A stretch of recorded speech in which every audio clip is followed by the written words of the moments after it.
Daniel 4:32b, the second part. We're going to focus on the verbal root mem, chet, aleph. If you go to Biblical Aramaic for Biblical Interpreters, page 211 in the glossary, this is the entry. And you can see it appears 4 times, and actually 3 of those times are G or TG, where it looks like there's a clear active voice for G and where there's a passive voice idea for TG. And then there's this one use in the D stem, the pa'el. And it looks like the biblical Hebrew cognate is mem, chet, tzadi. And that's kind of strange. What is the mechanism for, in the history of Semitic languages, a tzadi in Hebrew representing something that's an aleph in Aramaic?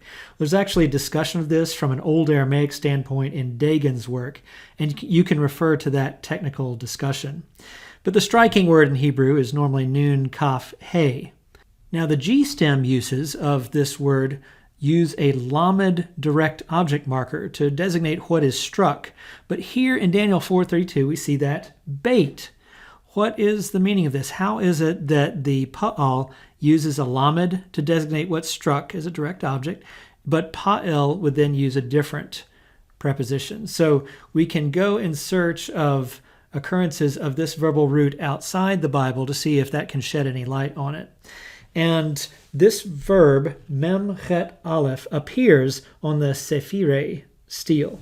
And this is immediately after its discovery. This is a picture taken of it where there are 2 remaining pieces, and we're looking at the front of stele 1 that are separated there. And then they were placed back together in the position that they would have been when it was whole still.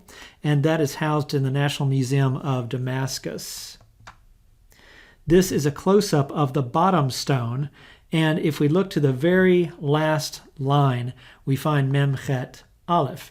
And a convenient place to go for this text is Franz Rosenthal's An Aramaic Handbook. We may be accustomed to thinking of Rosenthal as just the writer of the Aramaic grammar, but he also has a handbook of texts.